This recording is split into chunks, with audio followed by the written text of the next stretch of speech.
நீங்கள் யாரும் சிரிக்கலைன்னா கூட நான் வருத்தப்பட மாட்டேன். பக்கத்தில் சிரிக்கிறால முறைச்சி பார்க்காம உட்காருங்க. உங்களை ரொம்ப வேண்டி கேட்டுக்கிறேன். ஏன்னா நம்ம ஊரில் அப்படி முன்னுக்கு அப்படின்றது பெரிய பாடுபடுத்துவோம். அது மட்டும் தெரியும். அதே போல் ஒரு ஆள் மட்டும் எல்லாரும் சிரித்து ஒரு ஆள் மட்டும் சிரிக்காமல் இருக்காரு. என்ன அர்த்தம்? பக்கத்தில் அவர் சம்சாரம் இருக்குன்னு அர்த்தம். அவரால் சிரிக்க முடியுமா? வாய மூடு அப்படின்வாங்க. புத்தகம் என்ன செய்யும் அப்படின்னா, ரஸ்கின் எழுதிய புத்தகம் தான் மகாத்மா காந்தியவே உருவாக்கியது. இந்த இடத்துல நீங்கள் என்ன செஞ்சுருக்கணும்? ஆமாம், என்னுடைய பேச்சில் உங்களுக்கு என்ன வசதி அப்படின்னா, எங்கெங்கே கைதட்டும் நானே சொல்லிடுவேன். உங்களுக்கு எங்கெங்கே சிரிக்கன்னு நானே சொல்லிடுவேன். தேவைப்பிள்ளைய நானே கூட சிரிச்சுட்டு போயிடுவேன். உங்களை தொந்தரவு பட மாட்டேன். ஒவ்வொரு எழுத்தும் கூட ஒரு மனுஷனை மாற்றிருக்கு சார். அன்னை தெரசா அவர்கள் இந்த பூமியில் பிறந்த பொழுது இத்தனை பேருக்கு சேவை செய்வதற்கு என்ன காரணமாக இருந்துச்சு நினைக்கிறீங்க? ஒரு ரயில் பயணத்தில் ஒரு புத்தகம் படிக்கல. அவங்க புத்தகத்தில் ஒரே ஒரு வார்த்தை படிச்சுட்டு தான் அன்னை தெரசா மக்களுக்கு தொண்டு செய்யும் நினைச்சாங்க. இந்த பூமியில் பிறந்ததற்கான கூலி பிறருக்கு செய்யும் சேவை. இந்த ஒரு வாசகம் தான் அன்னை தெரசாவே உருவாக்கியது. பாருங்க, புத்தகம் கூட இல்லை.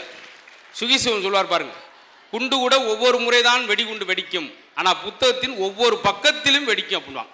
படித்தவங்களுக்கு தெரியும். நான்லாம் ரொம்ப இன்னைக்கு ஒரு 4 மணி நேரம் கூட பேப்பர் இல்லாமல் பேசுவேன் அப்படின்னா அதுக்கு காரணம், நான் சின்ன வயசில் இருக்கும்போது நிறையா வாசிப்பேன். புத்தகத்தை தவிர்த்து பொதுவாக உள்ள புத்தகங்கள். அதெல்லாம் உங்கள் முன்னுக்கு என்னை இப்படி நிற்க வச்சது.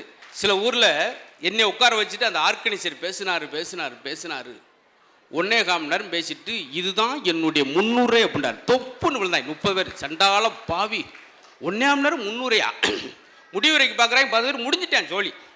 என்னெல்லாம் ஒரு இடத்துக்கு போயிருக்கேன், கும்பகோணம் பக்கத்தில் ஒரு நிகழ்ச்சி பட்டிமன்றத்துக்கு. என்னை உட்கார வச்சுட்டு ஆர்கனைசரே பேசிக்கிட்டு இருக்கார். பேசிட்டு அப்புறமேல அறிமுகப்படுத்துகிறார். இந்த சிரிப்பு காட்டுறவங்களாம் வந்திருக்காங்க, எங்களை தான் அவ்வளோ மரியாதையாக. அதுலேயும் தம்பி குதிரை முத்து, அண்ணே நான் மதுரை முத்து அப்படின்னே. இப்படியெல்லாம் நடந்திருக்கு. இந்த மேடை ஒரு அழகான மேடை. அதே போல் சிரிப்பது சில நினைக்கலாம், அது என்னங்க கேளிக்கையா, வெட்டியாக உட்காந்து நினைக்கிற ஆளுக்கு ஆயுஸ் கம்மி. ஒருத்தன் ஐசுவாரில் சீரியஸாக இருக்காருன்னா என்ன அர்த்தம்? அவன் வாழ்நாள் முழு சீரியஸாக இருந்திருக்கான்னு அர்த்தம். இப்படியே தான் இருப்பான். வாயா அன்னைக்கு முத்து வர்றாரியா நாகைக்கு அப்படின்பா. யோ சிரிப்பு காட்டுவாரியா காட்டி, நாமளாம் சிரிக்கலாமையா சிரிச்சு இப்படியே பேசுகிறாள்கிட்ட என்னத்த இருக்க முடியும்? பரபரப்பாக இருப்பேன். அப்படியால கொஞ்சம் அவாய்ட் பண்ணி வச்சுக்கணும் சார். நாம் சந்தோஷமான இடத்துல இருக்கிற நினைக்கிற விட நாம் இருக்கிற இடத்த சந்தோஷமாக வச்சுக்கிற நினைக்கிறதா இருக்கிறதுலே அறிவாளித்தனம். அதைத்தான் இன்னைக்கு நாகப்பட்டினத்தில் இந்த பிரம்மாண்டம். அதனால் அது தாய்க்குளங்கள் சிரிக்கிறீங்க, ஆச்சரியம். எங்கள் மதுரையில் சிரித்து பார்க்கவே முடியாது. ஒரு நாளைக்கு 17 சீரியல் பார்த்து தேம்பி அழிகிற கோஷ்டி அதுக்கு தான் பாவம். ஆனால் நீங்கள் சிரிக்கிறீங்கன்னா சந்தோஷம். ஏன்னா திருட வந்தவன் அவனும் உட்காந்து 2 சீரியல் பார்க்குறான். அந்த அம்மாவுடைய பார்த்துட்டு 5 மணி நேரம் கழிச்சு வந்திருக்கேன். வெளியே வந்தவனுக்கு என்னடா பல நேரம், அங்கே ஒய்ஃபை இருந்துச்சுரா, 2 படம் டவுன்லோட் பண்ணிட்டு வந்து என்னன்னா எப்படி இருந்திருக்கு பாருங்க. அதில் நீங்களாம் சிரிக்கணும். பெண்களுக்கு பொன் நகையை விட புன்னகை தான் அழகு பாருங்களா. அதை தான் உங்களை நாங்கள் சிரிங்க. இது ரொம்ப ஆரோக்கியமான விஷயம். எதுக்கு சொல்கிறேன்னா, இன்னும் அழுத்தி சொல்கிறேன். ஏன் சிரிக்கணும்? இந்த நிறைவு நாளில் என்னை கூப்பிட்டதுக்குன்னு ஒரே வரியில் சொல்லி முடிக்கிறேன். 1 நிமிட சிரிப்பு 1 கிராம் தங்கத்தை விட விலை உயர்ந்தது. பார்த்தீங்களா? ஏன்னா அந்த காலத்தில் சொல்லுவாங்க பார்த்தீங்களா, இன்னைக்கு இருந்தவே நாளைக்கு இல்லை, நேற்று இருந்தவே இன்னைக்கு இல்லை சொல்கிறாங்கல்ல. இப்போ அதெல்லாம் கிடையாது. நைட்டில் இருந்தவே காலையில் இல்லை. அந்த அளவுக்கு சுருங்கிடுச்சு வாழ்க்கை. அதுக்கு சொல்கிறேன். முன்னால 2 பேரும் உட்காந்து என்ன சார் பேசுனாங்க, வாங்க மாப்பிள்ளை எப்படி இருக்கீங்க, நல்லா இருக்கீங்களா, மருமை என்ன செய்கிறாரு பேசுனாங்க. இன்னைக்கு 2 பேரும் உட்காந்தா பேசுறது, வாங்க வருவோம் உங்களுக்கு எவ்வளவு, நம்மளுக்கு 400, உங்களுக்கு 600 சுகர், வாங்க டீ சாப்பிடும், கடைசியாக டீயாக போயிடும். நேற்று 5 மணிக்கு ஒரு டீ சாப்பிட்டுருக்கேன், 7 மணிக்கு அடக்கம் பண்ணியிருக்காங்க. கொஞ்சம் சீனி போடுறேன், வாக்கியரிசி போடுங்க, 2 ஒன்று தான். அப்படியே சீனியை போடுங்க, எனக்கு வாக்கியரிசி போடுங்க. ஒரு டீ சந்தோஷம் சாப்பிட முடியுதா சார்? முடியாது. அன்றைக்கி நான் வாக்கிங் போகிறேன், எதிர்த்தாப்பில் வந்தவன், என்ன சார் முத்து சார் சுகரா அப்படின்னா, இல்லை சார், இல்லை அதெல்லாம் என்ன வயசு, நான் 42, அப்போ வந்திருக்கோம். இல்லை சார் எனக்கு டாக்டர் டெஸ்ட்டு சொல்லிட்டார். அதெல்லாம் நம்பாதீங்க. ஏன் ரிப்போர்ட்டே இருக்கியா? சில ரிப்போர்ட்லாம் பொய்யா இருக்கும். எனக்கு சுகர் வரன்னு விரும்புகிறேன். சார் மஞ்சள் கலர் ஒரு 2 வீலர் வெளியே நிற்கிது, டபுள் டூ அது சொல்லுங்கள், வண்டி எடுத்துகிட்டு போக சொல்லுங்கள். சொன்னேன், வேற எவனோ எடுத்துகிட்டு போயிட்டேன். அவர் வந்து நீ தானே ஓனர் எடுத்துகிட்டு போங்கன்னு சொல்லணும்.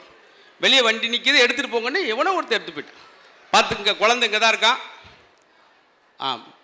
பிளாக் கலர் பேண்ட்டும் சாக்லேட் கலரா சாக்லேட் டிஷர்ட். உடனே மேடைக்கு வாங்க. பாருங்கள் எப்படி ஆயிடுச்சு பார்த்தீங்களா? ஏன்னா அப்போ தம்பி மகேந்திரன் சொன்ன மாதிரி ஒரு திருவிழா மாதிரி அவ்வளோ பெரிய கூட்டம். ரொம்ப எல்லா மேடையிலும் இவ்வளோ கூட்டம் வரமாட்டாங்க. அறிவார்ந்த சபை, கலை ஆர்வமிக்க ஊரில் மட்டும்தான் இந்த மாதிரி கூட்டங்களை பார்க்க முடியும் என்பதற்கு நாகப்பட்டினம் ஒரு பெரிய முன் உதாரணம். அதனால தான் 9 மணியை நெருங்குற நேரத்தில் கூட பாருங்கள், அரங்கம் முழு நம்பிய கூட்டம். அதுக்காக நன்றி சொல்லிக்கிறேன். கடுமையான இருமல் இருந்தேன், அதோடையும் பேசுகிறேன்னா நீங்கள் என்ன செய்யணும்னா அப்படி சின்ன சின்ன விஷயமா இருந்தால் கூட கை தட்டிடணும். ஆமாம், உண்மையிலே நான் முடிக்க போகிறேன்னு தெரிகிற மாதிரியே நினச்சி கை தட்டுறாங்க பாரு. ஒரு ஆள் பேச்சு ஆரம்பிக்கும் போது இருக்கிற அந்த ரெஸ்பான்ஸோட வணக்கம் சொல்லும்போது அவ்வளோ சந்தோஷம். அப்போ நல்லது. எதுக்காக அந்த குழந்தைகள் அறிவி ஜீவிகள் ஏன் சொல்கிறேன்னு தெரியுமா? நம்மளாம் படிக்கும்போது என்ன சார் செய்வோம்? ஒரு கொஸ்டின் தெரிஞ்சால் ஆன்சர் எழுதுவோம், இல்லாட்டி கொடுத்துட்டு வந்துடுவோம் பேப்பரை. இப்போ ஆன்சர் தெரியாட்டி தான் பக்கம் பக்கமாக எழுதுறான். 8 கொஸ்டின் கொடுத்து 5க்கு எழுதுன்னு சொல்லுவாங்க நம்ம படிக்கும்போது. 2 3 கூட தெரியாது. இப்போ 8மே எழுதுறான். 2ஆம் குலத்துங்க சோழன் யார்? 3ஆம் குலத்துங்க சோழனுக்கு மூத்தவன். பார்த்தியார் மண்டே சொரிஞ்சிட்டே மதிய வரைக்கும் உட்காந்துருக்காரு. என்ன சார் ரைட்டு மாதிரியே எழுதியிருக்கு. இந்த குழந்தைகளுக்கு எப்படி இந்த கற்பனை? நம்மளாம் பாருங்கள், கைபேசியை பார்த்ததில்லை குழந்தைகளுக்கு. இன்னைக்கு ஒரு மரத்தை வந்து ஆலமரத்தை செல்லரிச்சிருச்சுன்னு சொல்லுவோம். ஒரு 80 வருஷம் கழிச்சு அந்த மரம் விழுந்துடும். மரத்தை செல்லரிப்பது போல மனுஷனை இந்த செல்போன் அரிக்குது. அவ்வளோதான். அதான் நம்மளை கெடுத்து கொண்டு இருக்கிறது. யார் உலகத்திலே 90 வயசு வரைக்கும் வாழணும் என்ன செய்யணும் தெரியுமா? இந்த இடத்துல கண்டுபிடிப்போம். யாருக்கு 90 வயசுன்னு இப்போ கண்டுபிடிச்சிடும். யாரெல்லாம் பேசிக் மாடல் போன் வச்சுருக்கீங்க, இந்த 600 800 ஒரு பட்டன் போன், அவங்க மட்டும் கை தூக்குங்க. பார்த்தீங்களா? இந்த 7 பேருக்கு மட்டும் 90 வயசு. ஏன்னா நீங்கள் போன உடனே தூங்கிடுவீங்க.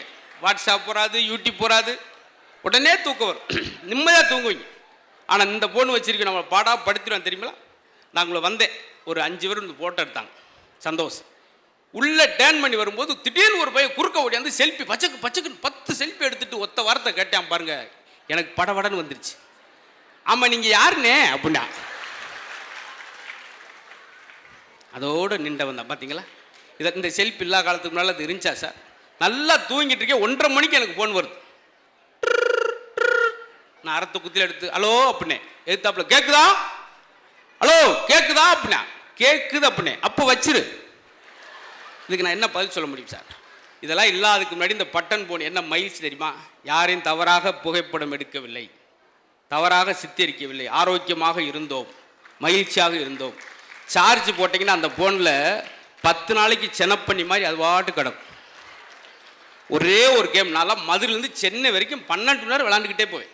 ஒரு பாம்பு மட்டும் நெளிஞ்சிக்கிட்டே இருக்கும், யாரையும் கடிக்காது, என்னம் செய்யாது. பார்த்தீங்களா? அந்த ஃபோனில் ஒருத்தன் பேசிட்டு போகிறேன், லாரி இடிச்சிருச்சு, ஃபோனு கீழே விழுந்து லாரி ஏறிடுச்சு. அப்புறம் சொல்லுவாப்புல என்ன செய்கிற? லாரி ஏறினப்படாடி பஸ் 600 அந்த ஃபோனில் வசதி. பார்த்தீங்களா சார்? சில நேரம் பேட்டரி போயிடும், வெயிலில் சுட வச்சு மறுபடியும் போட்டு பேசிக்கிட்டு இருப்பான். அது மாதிரி ஏன் சொல்கிறேன்னா, புதுசான கண்டுபிடிப்பெல்லாம் நம்மளுக்கு மகிழ்ச்சியை கொடுக்கவில்லைன்றக்காக சொல். இப்போ வேக்கம் கிளீனர்லாம் ஒன்று வந்துருக்கு. ஒரு அம்மா சுவிட்சை போட்டு 4 பாயிண்டில் வச்சு குப்பையை பூரா உறிஞ்சிக்கிட்டே போகுது. அவங்க பெரியப்ப வந்து நல்லா இருக்கியாமா அப்படின்னாரு, வேட்டியை காணா. வேக்கம் கிளீனர் படுத்தின பாட பார்த்தீங்களா?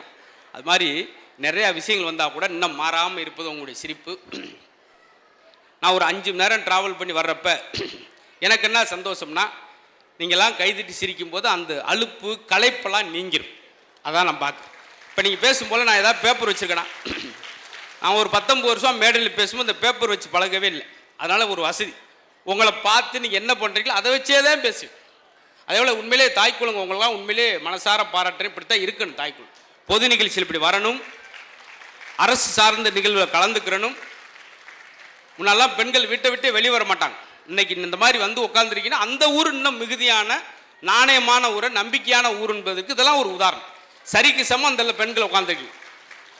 ஏன்னா எல்லாத்திலும் உங்களுக்கு அவ்வளோ பாராட்டு. பெண்கள் நாட்டின் கண்கள். ஆண்களுக்கு ஏதாவது சொல்லியிருக்கானா? ஆண்கள் ஒரு மூக்குகள், இல்லை ஆண்கள் ஒரு நுரையீரல்கள். எதுவுமே எங்களுக்கு கிடையாது. பூமி கூட பூமாதேவி உங்கள் பேர் தான். விசேஷம் வச்சா கூட உங்களுக்கு தான் வளகாப்பு. எங்கள் ஆம்பளைக்கு ஒரு ஈயக்காப்பு, ஒரு பித்தளை காப்பு. எங்களுக்கு பாதுகாப்பே கிடையாது. உங்களை சேரில் உட்கார வச்சு சந்தனமாக பூசுகிறாங்க. எங்களுக்கு எவனா சாணியாக தள்ளி பூசுகிறாங்களா? நாங்கள் பிறந்த நேரம் பாருங்க. அது ஒரு பாட்டு கூட போடும்போது மணமகளே மணமகளே, சின்ன வயசுலேருந்து இந்த பாட்டு தான். இவன் ஆட்டுக்குட்டி மாதிரி பின்னாடி வரேன். இவனுக்கு ஒரு பாட்டை காணும். இவனுக்கு மணமகனேன்னு போட்டிருக்கோம்ல, அதை கூட விடுங்க. மடப்பயலே மடப்பயல் கூட போட்டிருக்கேன். பாவம், ஒரு ஆறுதலாக இருந்தது. அது அந்த பொண்ணு மட்டும் வலது கால் எடுத்து வச்சு வா. ஏன் இவனுக்கெல்லாம் காலே இல்லையா? எனக்கெல்லாம் ஒருத்தன்னு சொல்லி நான் ஃபோன் கால் எடுத்துகிட்டு அலோன்ட்டு உள்ளே போயிட்டேன். அப்புறம் என்ன செய்ய? அது மாதிரி நீங்கள் சிரிக்கணும். நீங்கள் தான் சிரிக்கணும். அதனால சிரிச்சா வீடே மகாலட்சுமி மாதிரி இருக்குன்னு சொல்லு. வீட்டுக்கு காசு பணம் வந்தால் என்ன சொல்கிறான்? லட்சுமி வந்துக்கிட்டே இருக்கா. எங்கேயாவது ஒரு இடத்துல லட்சுமணி வந்துக்கிட்டே இருக்கான். அவன் எதுக்கு வரேன் தேவையில்லாமல் அவனை கதவை போட்டு வெளியே தள்ளி. அப்படி எங்கள் நிலைமையை பார்த்துக்கு. அதனால தான் உங்களுக்கு அவ்வளோ உயர்வான விஷயம் சொல்லியிருக்கு. காரணம், நீங்கள் அவ்வளோ பொறுப்பான ஆட்கள். எல்லாரும் சாமி கும்பிடும்போது ஆண்களை என்ன கும்பிடான்னு தெரியுமா? நான் 2 வீலர் வாங்கணும், டிவி ஸ்பீட்டை மாற்றிட்டு ராயல் என்ஃபீல்டு வாங்கணும், கார் வாங்கணும், பைக் வாங்கணும், அது வாங்கணும், தனக்காகவே வேண்டுவான். ஆனால் வீட்டில் இருக்க பெண்கள் எப்பவுமே தனக்காக வேண்ட மாட்டார்கள். என் கணவர் வேலைக்கு போகிற இடத்துல பாதுகாப்பாக போயிட்டு வரணும், அவர் ஆரோக்கியமாக இருக்கணும், என் பிள்ளைக்கு நல்ல இடத்துல மாப்பிள்ளை கிடைக்கணும். அப்படி எப்பவுமே. அதனால தான் உங்களுக்கு அவ்வளவு மரியாதை. ஒரு பொண்ணு கூட சிரிச்சா என்ன சொல்கிறேன்? க்யூட்டாக சிரிக்குது அப்படின்னு வாங்கி. ஆம்பளை சிரிக்க போடா இழிச்சப்பளை வாய பொழந்துக்கிட்டோம். அது மட்டும் கியூட்டி, எங்களை மட்டும் இழிச்சாப்பை. பார்த்தீங்களா? இதுதான். அப்படியே அந்த பெண் குழந்தை தப்பி வந்துச்சுன்னா ஆஹா எப்படி வரும். நம்ம தவட்டும் குரங்குட்டி மாதிரி தவறி அம்பார் அவங்க அப்பனை மாதிரி. அப்படி அதனால் நல்ல மகிழ்ச்சி. இந்த சந்தோஷம். இந்த இடம் புத்தகம் என்பாலே ஒரு கோயில் தான். இந்த இடத்துல வந்திருக்க அவங்க சிரிக்கும் போதே இது ஒரு கோயில் மாதிரியே தோணுது. பார்த்தீங்களா? எல்லா இது. ஏன்னா சிரிக்கிற குழந்தைகிட்ட, அடுத்த தலைமுறை சிரிக்க வச்சு வர்ற குழந்தைகிட்ட வன்முறை இருக்காது, குரோதம் இருக்காது, கெட்ட காரியங்களை செய்ய மாட்டான். அதான் முக்கியமான விஷயம். இந்த சிரிப்பு அவ்வளோ விஷயத்தை செய்யும் சார். பார்த்தீங்களா? நான் ஒரு விஷயம் சொன்னேன். பார்த்தீங்களா? ஏன் பூக்கள் எல்லாருக்கும் பிடிக்குது? எல்லா இடத்துலையும் எதுக்கு பூக்களை பிடிக்கும்? எல்லாரும் ஏன் பூவா பார்த்தோன்னு ஆசையாக பிடுங்குறோம்? அது சிரித்து கொண்டே இருப்பதால் பூக்களை எல்லாருக்கும் பிடிக்கிறது. சிரித்து கொண்டே இருக்க மனுஷனையும் எல்லாருக்கும் பிடிக்கும். 6 அடி உயரம்ங்க, பயங்கர கலரு அப்படின்னு இருந்தால் கூட சிரிக்கலாம். அவன் ஒரு உம்முனா மூஞ்சிங்க. சிரிக்காத முகத்திற்கும் செத்த பிணத்திற்கும் பெரிய வித்தியாசம் இல்லை. அதனால தான் உங்களெல்லாம் நாங்கள் அடிக்கடி சிரிங்க, மகிழ்ச்சியாக இருங்க, மகிழ்ச்சியாக. சிரிக்கும்போது மட்டும் உடம்புல உள்ள 6 லட்சம் நரம்பு வேலை செய்யுது. அங்கே ஒரு அம்மா பெரிய டாக்டர், பெரிய படித்தானாக்கும், இவன் என்னைக்கு எண்ணி பார்த்தியான் அப்படிலாம் சொல்லக்கூடாது.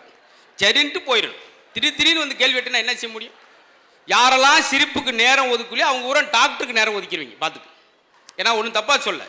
இப்போ ஒரு ஆள் டாக்டர் போய் உட்காந்தோடனே டாக்டர் சொன்னார், மெதுவாக கையை தூக்குங்க, அப்படியே தூக்குங்க, அப்படியே இறக்குங்க, காலை நீட்டுங்க, இடிக்குது உள்ள மடக்குங்க, மூச்சு விடுங்க, சட்டையை கலத்துங்க, முதுவை காட்டுங்க, காட்டுங்க, பல்ல விளக்குங்க, மூக்கை காட்டுங்க, முடியை வெட்டுங்க. 3/4 மணி நேரம் கழித்து அவன்கிட்ட போய் என்ன செய்யுது? அவன் என் பொண்ணுக்கு சடங்கு பத்திரிக்கை கொண்டு வந்தேன் அப்படின்னா பிஞ்சு உன்னை செருப்படுத்து அவரே அடிச்சிருக்கார். ஏயோ முதலே சொல்ல வேண்டியானியா, நீ முதலே கேட்க வேண்டியானியா? ஐயா நாக்கு நட்டு மூக்கு நட்டு ஒரே தான் நீட்டிகிட்டே போறியா? சின்ன இது நம்மளுக்கு தேவையா சார்? நல்லா சொல்கிறேன், ஞாபகம் வச்சுக்கோங்க. உங்களுக்கு மன அழுத்தம் ரொம்ப ஸ்ட்ரெஸ்ஸாக இருக்கிறப்ப நீங்கள் செய்ய வேண்டிய 2 விஷயம். மெல்லிசான ஒரு இசையை கேளுங்க. தயவுசெய்து ஒவ்வொரு இசைக்கும் ஒவ்வொரு ராகத்திற்கும் ஒரு நோயை குணப்படுத்துகிற சக்தி இருக்கு. புன்னாக வரை ராகம் கேட்டிங்கன்னா மேடைக்கு பாம்பு வரும். அமிர்த வரிசை ராகம் கேட்டிங்கன்னா மலையே வரும். ராகத்திற்கு அந்த மகத்துவம் உண்டு. அதில் மன அழுத்தம் வரும் போல மெல்லிசா ஒரு பாட்டை கேளுங்க. நீங்கள் வாட்டுக்கு டங்கா டுங்கா அவுட்டு காட்டினா இருக்கிறது டப்புன்னு இதையும் துடிச்சிடும். மெல்லிசா கேட்கணும், அதான் ரொம்ப முக்கியம். அதே போல் ஒரு நகைச்சுவை கேட்டு கண்ணில் தண்ணி வர அளவுக்கு சிரிக்கிற அளவுக்கு நோய் நொடியே கிடையாது. நம்மாழ்வார் இயற்கை விஞ்ஞானி என்ன சொல்கிறாரு தெரியுமா? உலகத்திலே 2 நீர் தான் ரொம்ப ஆரோக்கியமான நீர். கண்ணில் வரக்கூடிய கண்ணீரும் வாயிலிருந்து வரக்கூடிய உமிழ் நீரும். இந்த உமிழ் நீர்னால எந்த புண்ணையும் ஆற்றக்கூடிய சக்தி இருக்கு. அதுதான் பூனை நாய் எல்லாம் பாருங்களேன், தான் புண்ணை அப்படியே நாவால் நக்கிக்கிட்டே இருக்கும், உடனே ஆறிடும். அதுக்கு எங்கே ஆஸ்பத்திரி போயிருக்கா நாய்க்குட்டி? கிடையாது. அதனால் ரொம்ப ஆரோக்கியமான விஷயம். அதைத்தான் நம்ம மேடையில் பேசுகிறோம். முன்ன மாதிரி ஆரோக்கியம் இல்லைன்றோம். அன்றைக்கெல்லாம் திரும்புகிற பக்கம்லாம் எங்கேயா ஜிம்மு இருந்துச்சா, உடற்பயிற்சி கூட இருந்துச்சா? இப்போ திரும்புகிற பக்கம்லாம் உடற்பயிற்சி கூட. காலையில் மெரினா பீச்சை பக்கம் பார்க்குற ஒரு 60 பேர் சாக்ஸும் போட்டுக்கிட்டு சவுண்ட் அதிகமாக இருக்குது, பெர்ஃபார்மன்ஸ் கம்மியாக இருக்குது. கை கால் இழுக்குத ஒழிய மூவ் ஆக மாட்டேங்கிறான். அவன் வலது பக்கம் போகிறேன், வகுறு இடது பக்கம் இழுத்துட்டு போகுது. அதுலேயும் நெகட்டிவ் பாசிட்டிவாக எடுத்துக்குங்க. தொப்பை இருக்கேன்னு வருத்தப்படாய். யாராவது போட்டோ எடுக்கும்போது வகுத்த உள்ளே இழுப்போம், பின்னாடி இருக்கும் சொல்லுவேன், என்ன முதுகு இங்கே இடிக்குதுனே, பார்த்தீங்களா? அது ஒன்று நடக்கும். தொப்பை இருக்கேன்னு வருத்தப்படாங்க, சந்தோஷப்படுங்க. ஏன்னா குப்பரக்க விழுந்தீங்கன்னா உங்கள் மூக்கில் இடிக்காது. 1.5 அடி கேப்பு எடுக்கும் தரைக்கும் மூக்குக்கும். ஒல்லியாக இருக்கிற சொத்து விழுந்தானா மூக்கை காணாமல் தேடிக்கிட்டு இருப்பான். சிரிக்கிறதுக்கு இல்லை, இது விஷயம்தான். எப்பயுமே நெகட்டிவ் அப்புறம் பாசிட்டிவாக மாற்றிக்கிங்களேன், சந்தோஷமாக இருக்கும். அது மாதிரி இந்த வாக்கிங் போகிறேன் சொல்கிறேன். ஒருத்தன் வகுத்திருச்சலோட, என்ன அம்மாப்பிள்ள 8 வருஷமாக வாக்கிங் போகிறேன், அரக்கில் வெயிட் கூட குறையலையே, எப்படா வாக்கிங் போகிறேன்னு பார்த்தா 4 ஸ்டெப்பு போகிறேன் சார். 4 உளுந்த விட ஒன்றே லவக்குன்னு முக்கிறேன். 2 ஸ்டெப்பு சுண்டல் ஒன்றே சாப்பிட்டுட்டு வெயிட்டே குறையலையே. அப்போ இந்த வாக்கிங் போகிற எப்படி இருக்குது தெரியுமா? நடையில் ஆரம்பித்து வடையில் முடிஞ்சிருது. இதுக்கு பேர் வாக்கிங்கா? வேர்க்க அப்படி சட்டை நானே போனால் தானே வாக்கிங். சிலர் நாய்க்குட்டியெல்லாம் கூப்பிட்டுட்டு வாக்கிங் போவாங்க. ஒருத்தர் நாய்க்குட்டியை கூப்பிட்டு வாக்கிங் போனேன், ஒரே வாரத்தில் 2 கிலோ வெயிட்டு குறைஞ்சிருச்சு. நாய்க்குட்டிக்கு, அவனுக்கு இல்லை. அங்கிட்டு இங்கிட்டு இழுத்து தப்பிட்டு ஓடிடுது. அதே போல் இந்த தொகுப்பெல்லாம் எடுத்து ஏன் பேசுறது?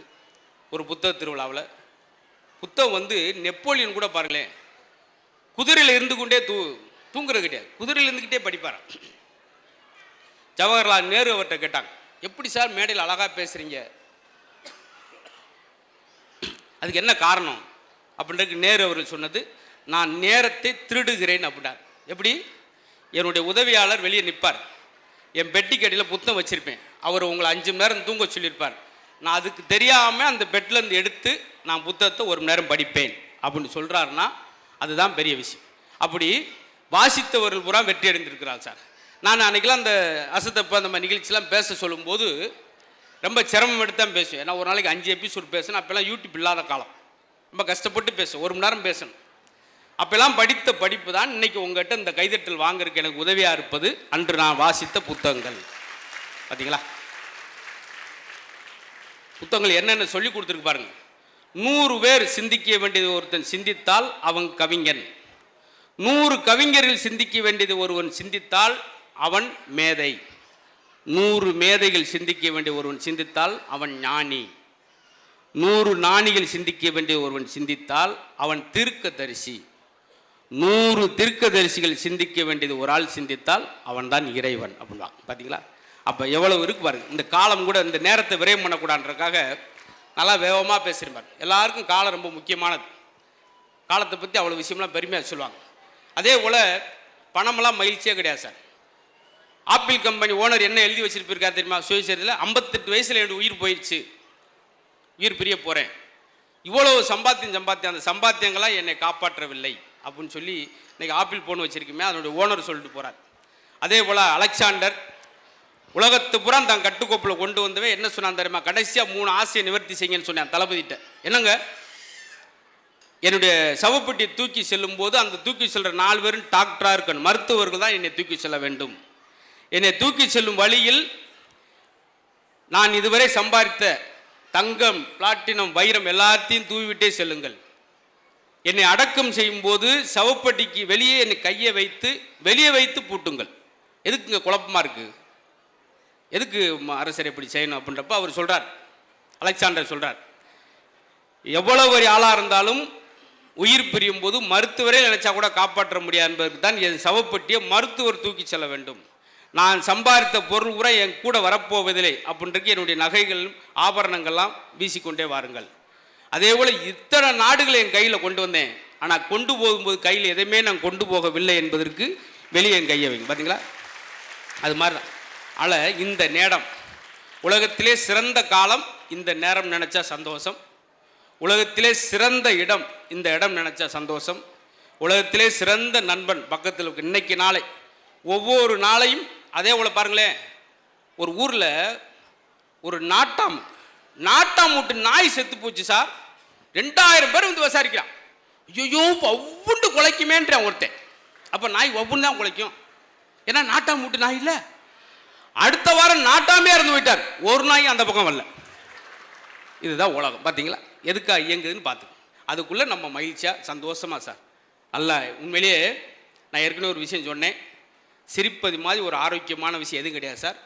இந்த குட் ஃபீலிங்னு சொல்லக்கூடிய ஒரு 5 ஹார்மோன்களை சுரக்கு சிரிக்கிறது மட்டும் அவ்வளவு உடலுக்கு உற்சாகம். தம்பி நீங்கள் கொரோனா டயத்தில் பார்த்தீங்களா, ஒவ்வொரு டிவிலையும் ஒரு ஆள் மருத்துவம் சொல்லுவார். ஒரு டிவி ஆன் பண்ணுங்க, நீங்கள் சீரக தண்ணி குடிங்க, இம்யூனிட்டி பவர் கூடும். இன்னொரு டிவியில் நீங்கள் மஞ்சள் தண்ணி குடிங்க, இம்யூனிட்டி பவர் கூடும். இன்னொன்று இல்லை, அவங்க நெல்லிக்காய் ஜூஸ் சாப்பிடுங்க, இம்யூனிட்டி பவர் கூடும். அவன் டென்ஷன் ஆகி அறந்து வரைச்சி குடிச்சிட்டான். ஏன்னா அதை கூடி இதை கூடி நம்ம மொத்தமாக குடிச்சிட்டு ஒன்று போயிடுவோம்டா அப்படி. ஆனால் அந்த நேரத்தில் ஒரு டாக்டர் சொன்னார், உடல் ஒழுங்கி மனசு விட்டு சிரிப்பது மிகச்சிறந்த இம்யூனிட்டி பவர்னு சொல்லி ஒரு டாக்டர் சொன்னார். இல்லைங்களா? என் நண்பர்லாம் அடிவத்தில் ரேச சுருக்குன்னு டாக்டர் போனான்.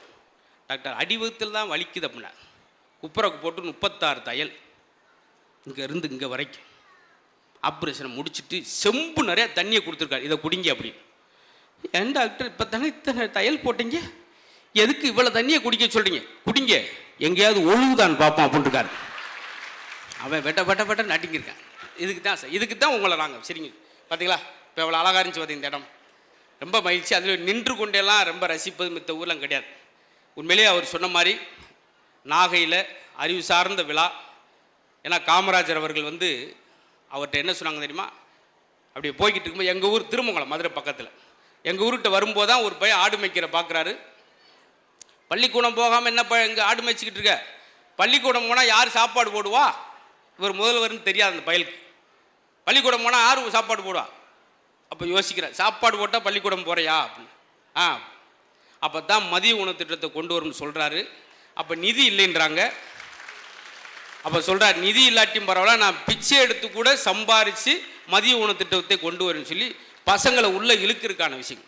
அதனால் அன்னைக்கெல்லாம் படி என்றார்கள். இன்றைக்கி மாறிடுச்சு காலங்கள். அதனால் இந்த அறிவு குழந்தைகள் பாருங்களேன், நான் ஒரு விஷயம் சொன்னேன், அது அப்படியே விட்டுட்டேன். தெரிஞ்சால் எழுதுவோம், இல்லாட்டி பேப்பர் கொடுத்துட்டு வந்துடும் நம்மலாம். இன்னைக்குள்ள குழந்தை அவனா எழுதுறான். அம்மோனியம் குளோரைடு எதை கொண்டு தயார் செய்யப்படுகிறது? அதுக்கு ஆன்சர் பாருங்க, இப்படி எழுதியிருக்காங்க. அம்மோனியம் குளோரைடு எதை கொண்டு தயார் செய்யப்பட வேண்டுமோ அது அதை கொண்டு தான் தயார் செய்யப்படுகிறது. வேறு எதை கொண்டும் இது தயார் செய்ய முடியாது. வாத்தியார் சட்டை 3 கிழிச்சிட்டு ஓடுறார் தெருவில். ஐயோ அதன்னு ஓட்டிருக்கான் சார், எதன்ட்டே போடலையா சார், எழுதியிருக்கான். இதுவும் ஒரு வகையான அறிவு. அந்த கொஸ்டின் சாய்ஸ் விடாமல் எழுதியிருக்கான் பாருங்க. இவன் தான் பெரிய படைப்பாளியாக வர்றது. சார் 1 வேர்டு கொஸ்டினுக்கு நம்மளாம் ஒரு வரி தான் எழுதுவோம். 15 மக்கள் திருவிழா இருக்கேன் அன்னைக்கு. கஸ்தூரிபாய் குறிப்பு இதான் கேள்வி. காந்தி மனைவின் ஓட்டா 1 மார்க் கிடச்சிரும். அவனுக்கு தெரியலை, ஆரம்பிச்சிட்டான். கஸ்தூரிபாய் குறிப்பு குறிச்சிருவோம். இது ரொம்ப அகலமான பாய். பாயிண்ட், இந்த பாய் எடுத்துட்டு போய் மெத்தில் விரிச்சு எல்லோரும் தூங்கலாம், நடு வீட்டில் விரிச்சு எல்லோரும் சாப்பிடலாம். மிரண்டிருக்க, என்ன சாப்பிட்றீங்களா? அடுத்த வகுத்த திருப்பி அங்கிட்டு ஆரம்பிக்கிறான். கஸ்தூரிபாயின் வகைகள். ஒரு மனுஷிக்கு வகையிலுமா இருக்கும் எழுதியிருக்கான். ஓலப்பாய், தார்பாய், நார்பாய், ஆபீஸ் பாய், ஸ்கூல் பாய், ரூம் பாய். அவருக்கு வெறுத்துருச்சு. இவன் கடைசி என்னதான் சொல்ல வரான்னு பார்த்தார்ல, அதிர்ச்சி ஆயிட்டார். கஸ்தூரிபாய் வாஜ்பாய் விட பெரியது அப்படின்னு முடிச்சிட்டான். சன்னலை உடைச்சிட்டு ஓடிருக்கார். வாத்தியார் கெச்சம் கடிச்சா, நான் வேலையை ரிசைன் பண்ணிக்கிறேன் சார், வேலையை ரிசைன் பண்ணிட்டு ஏதாவது பைப் லைன் கூட தோண்ட போகிறேன், இல்லை வெள்ளரிக்கு வியாபாரம் பார்க்க போகிறேன் சார். என்ன சார் 1 வேர்டுக்கு 13 எழுதிருக்கான். அவருக்கு கெச்சம் அங்கே, யோ போனை கட் பண்ணியா, உனக்காவது 13 எழுதியிருக்கான் கஸ்தூரி பாய்க்கு, எனக்கு ஒரே வரியில் குழப்பிருக்கான். என்ன சார், கஸ்தூரி பாய் எல்ல கேள் அப்படின்னு ஓட்டிருக்கான். நான் இதை யார்கிட்ட போயா கேட்பேன், நான்லாம் இல்லையா. இதுலேருந்து என்ன தெரியுதுன்னா, எல்லாருக்கும் சிரமம் இருக்கும். அந்த சிரமத்தை வச்சுக்கிட்டு தான் நம்ம ரசித்து பழகும். பார்த்தீங்கன்னா